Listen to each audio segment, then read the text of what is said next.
2016 मध्ये चीनने शोधपत्रिका काढली आणि त्या शोधपत्रिकेमध्ये सांगितले की तैवानचे part of our core interest आणि तैवानसाठी आम्ही न्यूक्लिअर वेपन्स पण यूज करतो. तैवानची जी आज प्रोग्रेस आहे ती एका डेमोक्रेटिक मॉडेलमध्ये ती प्रोग्रेस होते आहे आणि हा कळीचा मुद्दा आहे जो चीनला त्रास देतोय. या बायडेन प्रशासनावरती बऱ्यापैकी आरोप आता व्हायला लागले. एका महासत्तेचं प्रशासन असून देखील हे कमकुवत बनत चाललेलं आहे. अमेरिकेचं डिक्लाइनिंग पॉवर, चीनने तैवान आपल्या कब्जामध्ये घेतला तर आता सध्या वर्ल्ड जीडीपी मध्ये चीनचं कॉन्ट्रीब्युशन 21% आहे. ते वाढून 50% जायला वेळ लागणार आणि भारताला येत्या काळामध्ये सावध राहावं लागेल. शी जिनपिंग कुठेतरी ते डिवचले गेलेले आहेत पुढे, पण ते फ्रस्ट्रेशन कुठेतरी व्हेंट करणं हे गरजेचं आहे. म्हणून हे व्हेंट कदाचित एलएसी वरती पण निघू शकतं.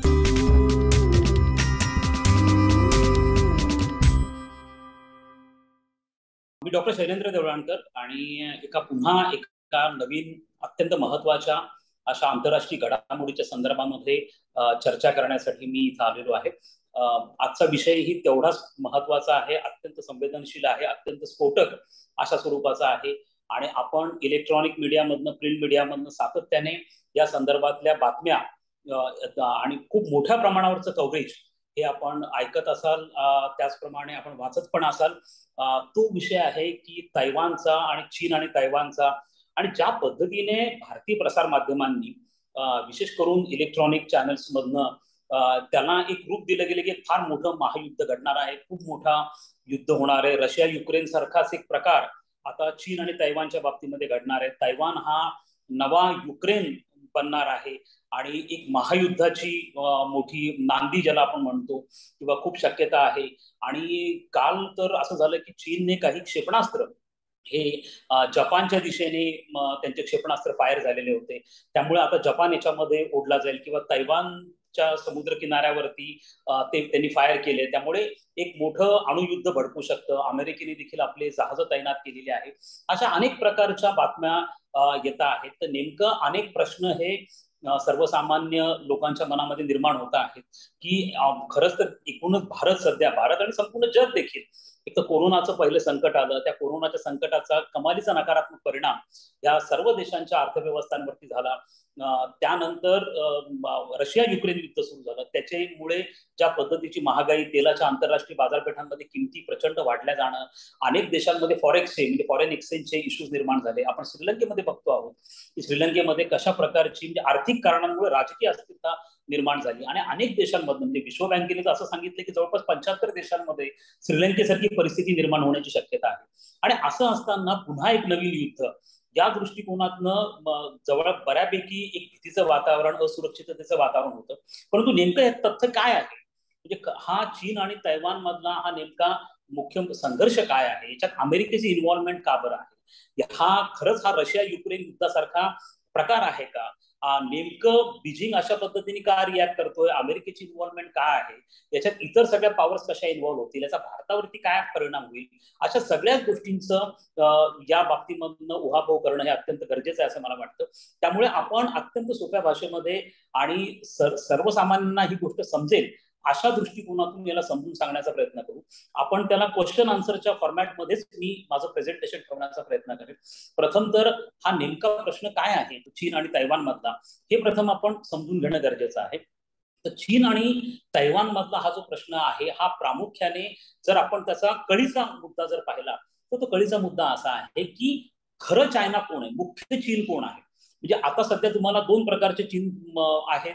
एक आहे ज्याला people's republic of China PRC म्हणतो, म्हणजे जो मेनलँड आहे जिथे शी जिनपिंग ज्याचे राष्ट्राध्यक्ष आहे, जिथे कम्युनिस्ट रूल आहे आणि ज्याला आपण म्हणू शकतो की साधारणतः 90% जिथे हुकुमशाही अशा प्रकारची राजवट आहे. आणि दुसरा आहे डेमोक्रॅटिक रिपब्लिक ऑफ चायना, ज्याला जो तैवान म्हणून ओळखला जातो आणि ज्या ठिकाणी 90%पेक्षा जास्त डेमोक्रेसी आहे.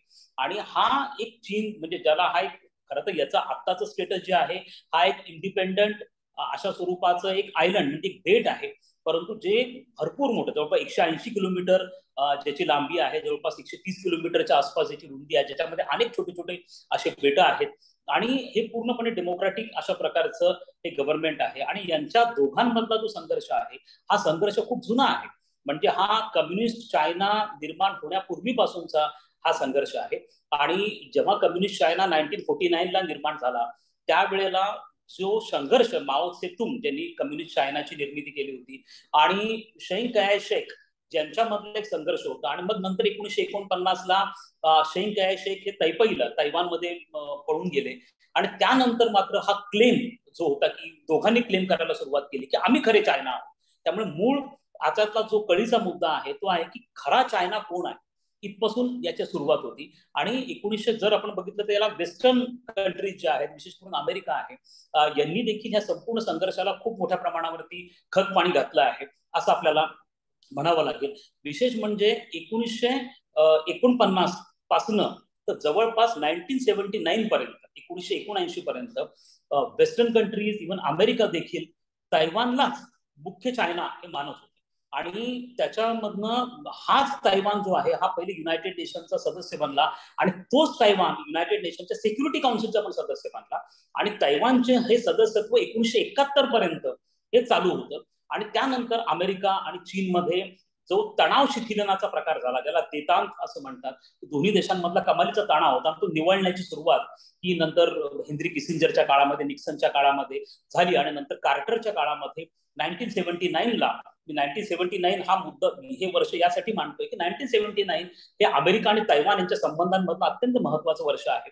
कारण 79ला ह्या दोन देशांमध्ये म्हणण्यापेक्षा की अमेरिकेच्या काँग्रेसनी एक तैवान रिलेशन ऍक्ट हा स्वतंत्र कायदा मंजूर केला. म्हणजे अमेरिकेच्या इतिहासामध्ये, अमेरिकेच्या काँग्रेसच्या इतिहासामध्ये पहिल्यांदा एखाद्या देशाच्या संदर्भामध्ये हा कायदा मंजूर केला गेलाय. आणि या कायद्याचा उल्लेख मी यासाठी करतोय की ह्या ज्या नॅन्सी पेलोसी ज्या आता तैवानच्या भेटीवरती गेलेल्या होत्या आणि ज्याच्यामुळे हा सगळा वादंग किंवा हा सगळा वाद निर्माण झालेला आहे, या नॅन्सी पेलोसीनी वॉशिंग्टन पोस्टमध्ये संपादकीय पानावरती एक लेख लिहिलेला आहे. आणि त्या लेखामध्ये त्यांनी या कायद्याचा उल्लेख केलेला आहे. आणि या कायद्यानुसार अमेरिका हा कमिटेड आहे की डेमोक्रेटिक तैवान जो आहे की तिथं डेमोक्रेसी आहे, तिथं फ्रीडम ऑफ एक्सप्रेशन आहे. त्यामुळे ही अमेरिकेची नैतिक जबाबदारी आहे की तैवानला सर्व प्रकारची मदत करायची, तैवानला प्रोटेक्शन द्यायचं. आणि त्यांनी असं त्याच्यामध्ये स्पष्ट केलेलं आहे या कायद्यामध्ये की जर चीनने तैवानवर ताबा घेतला तर असा मुद्दा निर्माण होऊ शकतो की एकूणच अमेरिकेचे जे संपूर्ण आशिया प्रशांत क्षेत्रामध्ये संबंध त्याला धोका निर्माण होऊ शकतो. त्यामुळे अशी परिस्थिती उद्भवणार नाही, आणि उद्भवली तर तैवानच्या पाठीशी अमेरिका उभा राहील, अशा प्रकारचा कायदा आहे. हा कायदा 1979ला झाला, ज्याला तैवान रिलेशन्स ऍक्ट असं म्हणतात. आणि ज्याचा उल्लेख हा नॅन्सी पेलोसीनी वॉशिंग्टन पोस्टच्या त्यांच्या लेखामध्ये केलेला होता. आणि त्याच्या आधारावर त्यांनी सांगितलं की मी तैवानला जाणार, पण तो डेमोक्रेटिक कंट्री. आणि आपल्याला कल्पना आहे की नॅन्सी पेलोसी ह्या त्यांचे स्वतःचे आपले थॉट्स आहेत, त्यांचे स्वतःचं आपले एक दृष्टिकोन आहे. आणि ह्या सेकंड इन कमांड आहेत अमेरिकेमध्ये. अमेरिकेच्या राष्ट्राध्यक्षानंतर नॅन्सी पेलोसी म्हणजे त्यांच्या हाऊस ऑफ रिप्रेझेंटेटिव्हचे सभापती यांचा क्रमांक येतो. आणि अत्यंत पॉवरफुल व्यक्तिमत्व आहे, त्यांना कुठेही जाण्याचा अधिकार आहे. म्हणजे असंही म्हटलं जातं किंवा अमेरिकन प्रसार माध्यमांमध्ये अशी चर्चा आहे की बायडन यांची इच्छा नव्हती की पेलोसींनी तिथं जावं म्हणून. कारण बायडन नुकतंच शी जिनपिंग आणि बायडन यांच्यामध्ये चर्चा झालेली आहे. बायडन शी जिनपिंग यांनी बायडनच्या चर्चेमध्ये देखील अशा प्रकारच्या धमकी दिलेल्या होत्या, अप्रत्यक्षपणे इशारे दिलेले होते की तुम्ही अशी कोणतीही व्हिजिट करू नका. पण असं असतानाही व्हिजिट झाली. हे लक्षात घेतलं पाहिजे की हा सेकंड अमेरिकन डेलिगेट आहे. 25 वर्षापूर्वी अशाच पद्धतीने 1997ला अशाच पद्धतीने हाऊस ऑफ रिप्रेझेंटेटिव्हच्या सभापती या तैवानच्या दौऱ्यावरती गेला होता. आणि त्यानंतर कमालीचा संघर्ष हा तिथं पण निर्माण झालेला होता. तर हा जो चीन आहे आणि तैवान आहे ज्यांच्यामधला हा जो संघर्ष आहे हा 1991 पर्यंत ऑलमोस्ट म्हणजे दोघांमध्ये युद्धजन्य परिस्थितीच होती. आणि सातत्याने चायना म्हणत आलेला आहे की तैवान हा आमचाच भाग आहे. आणि त्यामुळे वन चायना पॉलिसी जी आहे त्या वन चायना पॉलिसीमध्ये तैवान, तिबेट आणि हाँगकाँग हे तिन्ही पण आमचे घटक आहेत असं चीन मानत आलंय. 2016 मध्ये चीननी श्वेतपत्रिका काढली आणि त्या श्वेतपत्रिकेमध्ये सांगितलं की Taiwan is a part of our core interest. आमचा कोर गाभ्याचा इंटरेस्ट आहे, त्याचा तैवान हा मुख्य भाग आहे. आणि तैवानसाठी आम्ही न्यूक्लिअर वेपन्स पण युज करू. आणि हा त्यांचा भाग असल्यामुळे आता मुद्दा कळीचा असा निर्माण होतो आहे की एका व्यक्तीच्या भेटीमुळे, जे नॅन्सी पेलोसीची भेट झाली, त्या भेटीमुळे चीन एवढा इरिटेट का झाला, हा सगळ्यात महत्वाचा मुद्दा आहे. आणि याचं विश्लेषण करणं हे कुठेतरी राहून जात आहे. ते सगळ्यात मुख्य म्हणजे आपल्याला समजून घेतलं पाहिजे की एका व्यक्तीच्या भेटीने असं कोणतं आभाळ कोसळणार होतं की ज्यामुळे चीनला अगदी मिसाईल फायर्स करावे लागले, इशारे द्यावे लागले. इथपर्यंत त्यांचे काही इशारे होते की आम्ही पेलोसींचं विमान पाडू, इथपर्यंत काही अप्रत्यक्षपणे केले होते. ग्लोबल टाइम्स हे चायनाचं जे ऑफिशियल न्यूज पेपर आहे त्याच्यामध्ये मथळेच्या मथळे भरून अशा प्रकारच्या धमक्या आणि या स्वरूपाने इशारे हे अमेरिकेला दिले गेले होते. त्यामागचं मुख्य कारण समजून घ्या. ते कारण असं आहे की आता सध्या तैवान आणि चीन मधला जो मुख्य मुद्दा आहे, ज्याची भीती चीनला वाटते आहे, तो मुद्दा असा आहे की चीन ही एक कम्युनिस्ट राजवट आहे. चीनमध्ये हुकुमशाही आहे. चीनमध्ये एकाधिकारशाही आहे. चीनमध्ये 90% ज्याला आपण म्हणू की जिथं एकाच पक्षाचं राजवट आहे आणि तिथं डेमोक्रॅटिकली इलेक्टेड प्रेसिडेंट नाहीये. हे महत्वाचं आहे. आणि त्याच्यामध्ये कम्युनिस्ट पार्टी जी आहे ती तुमचा प्रेसिडेंट नेमती. तैवानमध्ये मात्र परिस्थिती पूर्णपणे वेगळी आहे. तैवानमध्ये डेमोक्रॅटिकली इलेक्टेड गव्हर्नमेंट आहे. दर 5 वर्षांनी त्यांच्याकडे इलेक्शन होतात. त्यांच्याकडे फ्रीडम ऑफ एक्सप्रेशन आहे. आता मुद्दा असा आहे की जे तैवानमध्ये लोक आहेत ते पण चीनी लोकच आहेत ना, ते वेगळे नाही आहेत. त्यामुळे आता प्रश्न असा निर्माण होतो, जर तैवानमध्ये डेमोक्रेसीचं मॉडेल हे तर सक्सेसफुल मॉडेल म्हणून जगापुढे आलं आणि त्याला जर सगळ्यांचं समर्थन मिळत गेलं तर प्रॉब्लेम असा निर्माण होईल की एक पद्धतीचा असंतोष किंवा एक पद्धतीचा विचार जे मेनलँड चायनामध्ये आहेत, म्हणजे जिथं शी जिनपिंग राष्ट्राध्यक्ष आहेत, ते असा विचार करतील की हे जे चायनीज तैवानमध्ये आहेत त्यांची एवढी ग्रोथ होतीये, त्यांना हे फ्रीडम आहे, तिथं डेमोक्रेटिक मॉडेल आहे आणि ती खूप सक्सेसफुल ठरत आहे. तैवानची जी आज प्रोग्रेस आहे ती प्रोग्रेस एका डेमोक्रेटिक सेटअप मध्ये होती, एका डेमोक्रेटिक मॉडेल मध्ये ती प्रोग्रेस होती आहे. आणि हा कळीचा मुद्दा आहे, तो चीनला त्रास देतोय. त्यामुळे तैवानचं जर डेमोक्रेटिक मॉडेल यशस्वी झालं तर याचा परिणाम हा चीनवरती होणार आहे. आणि चीनमधले लोक हा विचार करतील की मग आम्हाला कशाला या प्रकारची हुकुमशाही पाहिजे आहे, ते व्हायला नको. म्हणून बेसिकली बीजिंग हा इरिटेट आहे की त्यासाठी इतर डेमोक्रेटिक पॉवर्सनी या तैवानमधल्या डेमोक्रेसीला समर्थन देऊ नये. आणि अमेरिका त्याला जाणीवपूर्वक कॅपिटलाइज करते. अमेरिका आयडिओलॉजिकल मुद्द्यावरती तैवानला समर्थन देत आहे की तैवानमध्ये डेमोक्रेसी आहे, अमेरिकेमध्ये डेमोक्रेसी आहे. त्यामुळे एका डेमोक्रेटिक देशाने दुसऱ्या डेमोक्रेटिक देशाच्या पाठीशी उभं राहिलं पाहिजे. अशा प्रकारचा आयडिओलॉजिकल ओरिएंटेशन त्या संपूर्ण प्रकरणाला आल्यामुळे हा अत्यंत महत्वाचा मुद्दा झाला. दुसरा मुद्दा असा आहे की या बाबतीमध्ये ही जी भेट झाली, ही जी कॉन्ट्रावर्सी झाली, आता अमेरिका देखील त्यांनी ही वेळ का निवडली असावी जर आपण असा विचार केला, आणि ज्याच्यामध्ये अमेरिका देखील तिथं जाण्याविषयी म्हणजे त्यांच्या पालोसीच्या भेटविषयी एवढा आग्रही का होता आणि चीननी एवढ्या धमक्या दिल्यानंतर देखील त्यांनी ही भेट का घडवून आणली, हा जर प्रश्न आपण विचारला तर त्याचं उत्तर अशा स्वरूपाने आहे की सध्या जे बायडन प्रशासन अमेरिकेमध्ये आहे, या बायडन प्रशासनावरती बऱ्यापैकी आरोप आता व्हायला लागले, खुद्द अमेरिकेतून बंद देखील व्हायला लागले की प्रशासन एका महासत्तेचं प्रशासन असून देखील हे कमकुवत बनत चाललेलं आहे. America is a declining power, अशा प्रकारची चर्चा आता अकॅडमिशियन लोकांमध्ये, अनेक थिंक टँक्सच्या रिपोर्ट्समध्ये आता यायला लागलेली आहे. विशेष म्हणजे अमेरिकेने अफगाणिस्तानमधून आपलं सैन्य काढून घेतलं आणि त्यानंतर तालिबानचं राज्य तिथं आलं. याच तालिबानला अमेरिकेला विनंती करावी लागली की आमचे सोल्जर्स सुखरूपपणे तिथं बाहेर काढू द्या. त्यानंतर रशिया युक्रेन युद्ध झालं. या युक्रेनच्या युद्धाच्या पूर्वी, रशिया युक्रेन युद्धाच्या पूर्वी अशा प्रकारचे अनेक वक्तव्य हे बायडन प्रशासनाकडनं केले गेले होते की रशियाने आक्रमण करू नये, ते आक्रमण म्हणजे अमेरिकेवरचं आक्रमण गृहीत धरलं जाईल. परंतु जेव्हा युद्ध सुरू झालं तेव्हा या युद्धामध्ये प्रत्यक्ष सहभाग घ्यायला अमेरिकेने नकार दिला. त्यामुळे डोनाल्ड ट्रम्प यांच्या काळापासून अमेरिकेचं परराष्ट्र धोरण हे अमेरिका फर्स्ट आणि आयसोलेशनिस्ट, म्हणजे आंतरराष्ट्रीय राजकारणापासून बाजूला जाणं, अनेक मोठमोठ्या संघटनांमधनं स्वतःचा सहभाग काढून घेणं, अनेक मल्टीलॅटरल अग्रीमेंट्स मधनं बाहेर पडणं. त्यामुळे अमेरिका कुठेतरी डिक्लाइनिंग पॉवर आहे आणि चायना ही रायझिंग पॉवर आहे. आणि कधीतरी चायना हा लवकरच अमेरिकेला रिप्लेस करेल अशा प्रकारची जी चर्चा होती, त्याला कुठेतरी एक ब्रेक देण्याचं काम हे बायडन प्रशासनाचं होतं. आणि बायडन प्रशासनाला सारखं वाटतं की आपण सुद्धा स्वतःला ऍसर्ट केलं पाहिजे आहे. ठीक आहे, China is rising power, we accept that, पण we are not the declining power, आम्ही काही संपणारे सत्ता नाही आहोत, हे देखील कुठेतरी त्यांना सिद्ध करायचं होतं. आणि दुसरं महत्वाचं असं आहे की जर आपण बघितलं की ज्या पद्धतीने शी जिनपिंग यांच्या एकूणच कारकिर्दीमध्ये 2012ला शी जिनपिंग चीनचे राष्ट्राध्यक्ष झाले आणि त्यानंतर आपण असं बघतो की त्यांनी जो अत्यंत सिस्टमॅटिक चायनाच्या विकासाचा एकूण आराखडा बनवलेला आहे, त्या सिस्टमॅटिकली चायना आपली इकॉनॉमिक प्रोग्रेस करतो आहे आणि त्यानुसार 2049 पर्यंत त्यांचं टार्गेट आहे की जगातली सगळ्यात मोठी इकॉनॉमिक पॉवर बनण्याचं, महासत्ता बनण्याचं. त्यामुळे आता त्याच्या मागचं अमेरिकन अभ्यासक जो अभ्यास करतायत की चायना, जर आपण बघितलं की चायनाच्या इकॉनॉमिक ग्रोथचे अनेक कारण आहेत. ओके, त्याच्यापैकी एक कारण असं पण आहे की गेल्या अनेक वर्षांमध्ये चीनला कधीही युद्धाचा किंवा संघर्षाचा सामना करावा लागला नाही. चीनचं शेवटचं जे युद्ध झालं ते 1979ला व्हिएतनाम बरोबर झालं आणि त्यानंतर चीनला असं फुल फ्लेज वॉरचा कधी सामना करावा लागला नाही. त्यामुळे चीनची जी ग्रोथ आहे ती पूर्णपणे व्यवस्थितपणे चाललेली आहे आणि ही ग्रोथ कुठेतरी अमेरिकेला इन्सिक्युअर्ड बनवते आहे. लक्षात घ्या, दुसऱ्या महायुद्धानंतर अमेरिका एक सुपर पॉवर म्हणून पुढे आला आणि अमेरिकन लोक पण त्या मानसिकतेमध्ये आहेत आणि त्यांना तो स्टेटस गमवायचा नाही. कारण जर असं झालं की जर चीनने तैवान आपल्या कब्जामध्ये घेतला तर आता सध्या वर्ल्ड जीडीपी मध्ये चीनचं कॉन्ट्रीब्युशन 21% आहे, ते वाढून 50% जायला वेळ लागणार. आणि असं होईल की जर तो तैवान त्यांच्याकडे गेला तर एशिया पॅसिफिक मधला जो सगळा एकूण व्यापार आहे जो अत्यंत मोठा आहे तो व्यापार देखील चीनच्या नियंत्रणाखाली चालला जाईल. एवढंच नाहीये तर स्टेट ऑफ तैवान मधनं जी जहाजं जातात आणि साऊथ कोरिया आणि जपानला तेल पुरवतात ती देखील त्याच्यावरती देखील यांचं नियंत्रण प्राप्त होईल. कोणत्या अमेरिकन कंपनीने अशा प्रशांत क्षेत्रामध्ये व्यापार करावा, कोणी करू नये, कोणावरती किती कर लावावा, हे सगळं ठरवण्याचा अधिकार चीनकडे येणार आहे.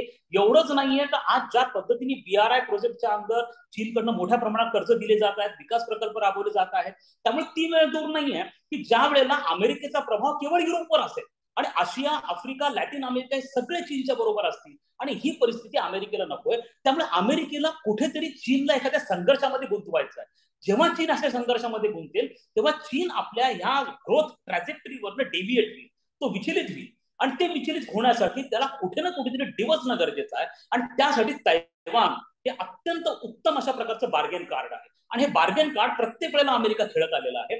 विशेष म्हणजे अलीकडच्या काळामध्ये जेव्हा चीनची प्रचंड ग्रोथ व्हायला लागली, चीनचा जो एक अग्रेसिव्ह नेचर आहे ते पुढे यायला लागलं, चीनचा जो विस्तारवाद आहे तो पुढे यायला लागला आणि त्यामुळे अमेरिकेचे ट्रेड आणि सिक्युरिटी इंटरेस्ट जे आहेत विशेष करून अशा प्रशांत क्षेत्रामधले ते त्यांना जेव्हा धोका निर्माण झाला त्यावेळेला मात्र अमेरिका या सगळ्या बाबतीमध्ये अत्यंत गंभीर झाला आणि म्हणून तैवानच्या माध्यमातून चीनला डिवचणं सातत्याने की चीनने याच्यामध्ये इन्व्हॉल्व्ह व्हावं आणि जर चीन इन्व्हॉल्व्ह झाला तर याची कल्पना निश्चितपणे चीनला देखील आहे की हा युद्ध रशिया आणि युक्रेन प्रमाणे केवळ 2 देशांमधलं हे युद्ध राहणार नाही.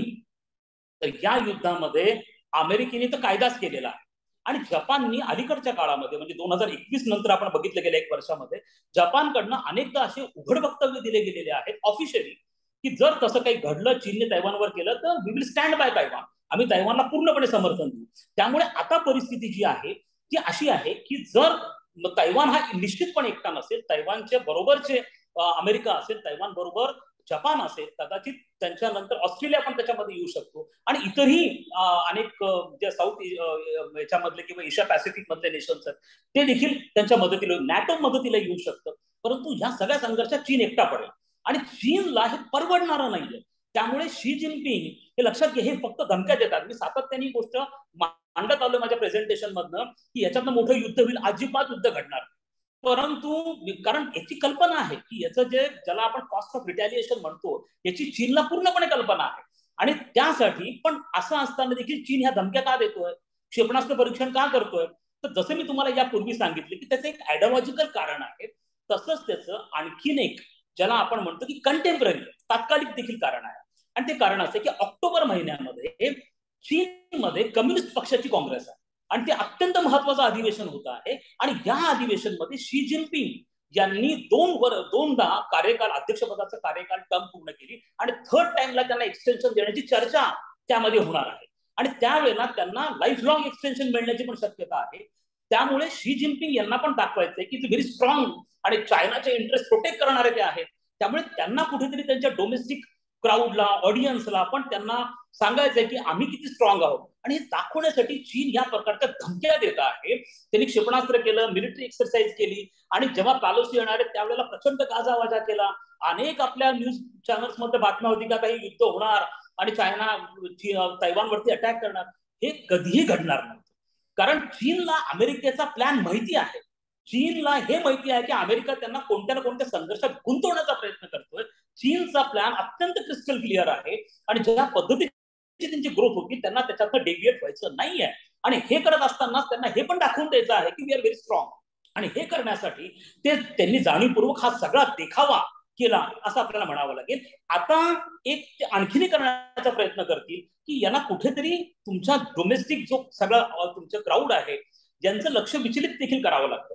कारण आता चीनच्या नाकावर टिचून पॅलोसी ह्या तैवानला गेल्या आणि ते गेल्यामुळे एक कुठेतरी एक ह्युमिलेशन आहे, एक पद्धतीचा एक त्याला आपण अप्रत्यक्ष डिफीट आहे चायनाचा असं आपल्याला म्हणता येऊ शकतं.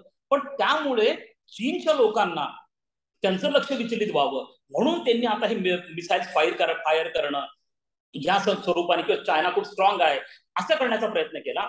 हे आता भारताला येत्या काळामध्ये सावध राहावं लागेल. शी जिनपिंग पुन्हा एकदा हे लक्ष विचलित करण्यासाठी, कारण तो जो त्यांना कुठेतरी ते डिवचले गेलेले आहेत, कुठेतरी त्यांना इजा झालेली आहे या तालुसीच्या व्हिजिटमुळे, पण ते फ्रस्ट्रेशन कुठेतरी व्हेंट करणं हे गरजेचं आहे. म्हणून हे व्हेंट कदाचित एलएसी वरती पण निघू शकतं. एलएसी वरती ते अग्रेसिव्ह बनतील, ते यासाठी बनू शकतात की त्यांना चीनच्या जनतेचं लक्ष विचलित करायचं आहे. त्यामुळे हा प्रकार आता भारताला येत्या काळामध्ये देखील सावध राहावं लागेल. कदाचित आपल्याला अशी न्यूज येत्या काळामध्ये मिळू शकते की चीनचं पुन्हा काही लष्करी एक्सरसाइजेस किंवा मिलिटरी एक्सरसाइजेस एलएसी वरती वाढलेल्या आहेत. चीन कुठेतरी घुसखोरीचे प्रयत्न करतो आहे, चीन अग्रेसिव्ह बनलेला आहे, ते चीनला दाखवण्याचं. पण चीनला कोणताही फुल फ्लेज कन्फ्रंट्रेशन मध्ये, संघर्षामध्ये चीनला अजिबात पडायचं नाहीये. ही महत्वाची बाब लक्षात घेणं गरजेचं आहे. आणि दुसरं असं की चीनने आता तैवानवरती काही इकॉनॉमिक सँक्शन्स टाकले, परंतु त्याचा एक फारसा परिणाम होईल असं नाहीये. त्याचं कारण असं की चीन पण तैवानवरती मोठ्या प्रमाणात डिपेंडंट आहे. आज त्या मायक्रोचिप्स असतील, सेमीकंडक्टर्स असतील, याचं जवळपास 70% प्रोडक्शन हा तैवान करतो आणि आज जग त्याच्यावरती डिपेंडंट आहे. इव्हन चायनीज मिसाईल्सला देखील ज्याच प्रकारच्या मायक्रोचिप्स लागतात ते चायना देखील त्यांच्याकडनं इम्पोर्ट करतं. आणि आजकाल इकॉनॉमिक सँक्शनचा रेजिम केलं. रशियाच्या विरुद्ध 5,000 इकॉनॉमिक सँक्शन्स टाकले, त्यामुळे रशिया युद्ध थांबलं का? उत्तर कोरियाच्या विरुद्ध तुम्ही एवढे सँक्शन्स टाकले, पण उत्तर कोरिया मिसाईल टेस्टिंग पासून थांबला का? त्यामुळे इकॉनॉमिक सँक्शन्स काही वर्कआउट होणार नाहीत. त्यांना मदत करणारे इतर पण देश मोठ्या प्रमाणावरती आहेत. त्यामुळे हा सगळा जो प्रकार होता हा बेसिकली अमेरिकेला कुठेतरी बायडन प्रशासनाला आपली अथॉरिटी असर्ट करणं हा एक मुद्दा होता. चीनच्या दृष्टीने तो एक पद्धतीने सेटबॅक असल्यामुळे पुन्हा आम्ही स्ट्रॉंग आहोत दाखवण्यासाठी त्यांनी ते मिसाईल फायर केलेले होते. त्याच्यानंतर त्यांनी जी मिलिटरी एक्सरसाइज केली त्याच्यातनं. पण हा संघर्ष पुढे भविष्यात वाढेल असं नाही आहे. जर तैवानपेक्षा चीन एवढा प्रचंड मोठा आहे तर आजपर्यंत चीनने तैवानवरती आक्रमण का नाही केलं, हा कळीचा मुद्दा आहे. आणि हा प्रश्न विचारला गेला पाहिजे, कारण चीन तेवढी हिंमत दाखवत नाहीये. कारण चीन रशिया आणि युक्रेन प्रमाणे सिच्युएशन इथं नाहीये. अनेक लोक तैवानला नवीन युक्रेन मानतात, तसं योग्य नाहीये.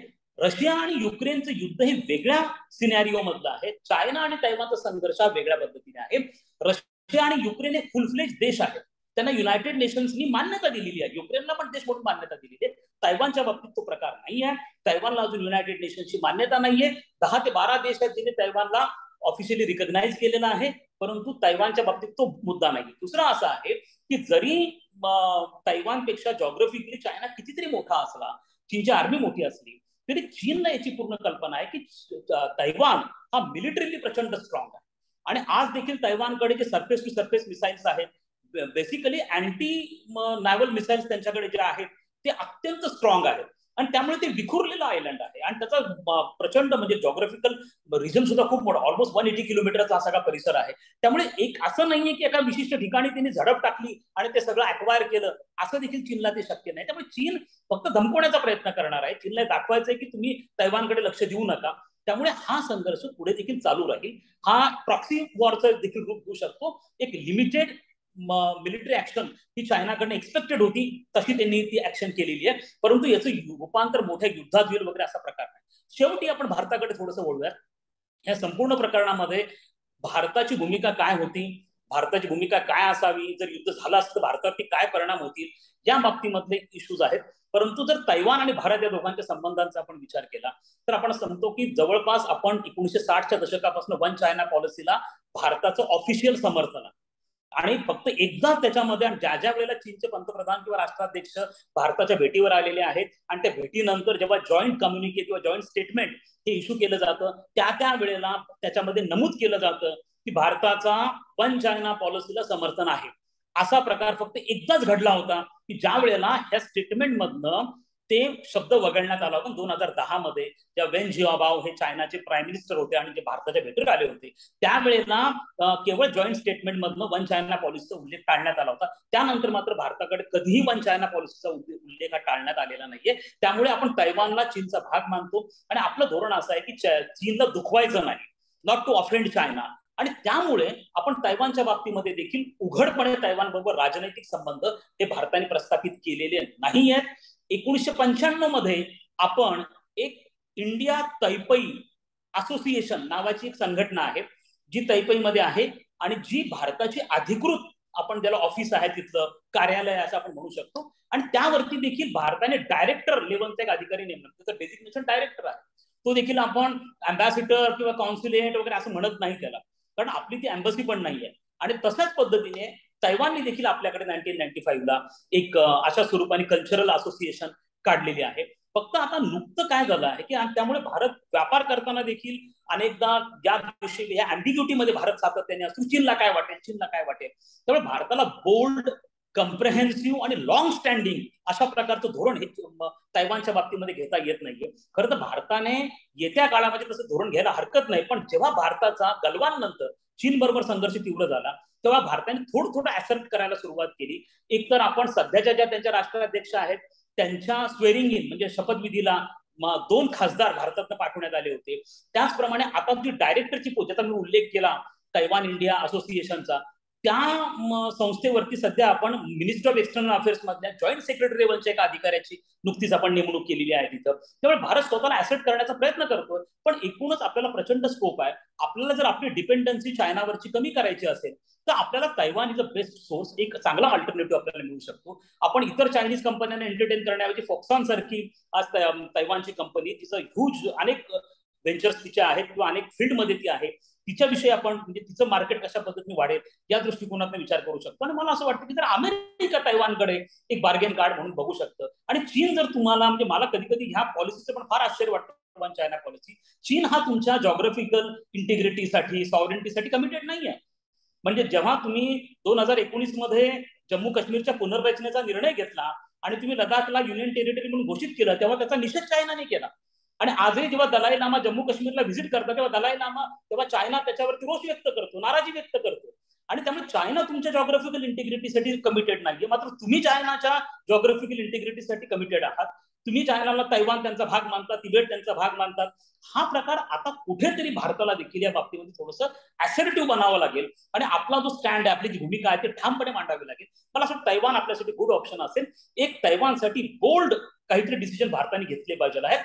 त्याचप्रमाणे एक लॉंग स्टँडिंग पॉलिसी आपण तैवानसाठी केली पाहिजे, एक कम्प्रेहेन्सिव्ह पॉलिसी तैवानसाठी केली पाहिजे. मात्र याच्यातनं एक गोष्ट आपल्याला निश्चितपणे दिसून येते की येत्या काळामध्ये अमेरिका आणि चायना यांच्यामधल्या स्पर्धा, म्हणजे तैवान हे एक कारण होतं, अजूनही इतर कारणांवरनं दोघांमधला संघर्ष हा होईल. परंतु शी जिनपिंग हे आता तिसऱ्या टर्मसाठी तयार होत आहेत. ते कोणत्याही परिस्थितीमध्ये फुल फ्लेश वॉर हे निश्चितपणे टाळतील येत्या काळामध्ये देखील, कारण चीनला आपली इकॉनॉमिक जी ग्रोथ आहे किंवा इकॉनॉमिक टार्गेट ते पूर्ण करायचे. त्यामुळे सरप्राइझिंग, जसं रशियाने सगळ्या जगाला सरप्राईज केलं युक्रेनवरती अटॅक करून, तसा धाडस किंवा तसं सरप्राईज हे शी जिनपिंग हे त्यांच्याकडे जोपर्यंत राष्ट्राध्यक्षपद आहे तोपर्यंत करतील अशी शक्यता वाटत नाही.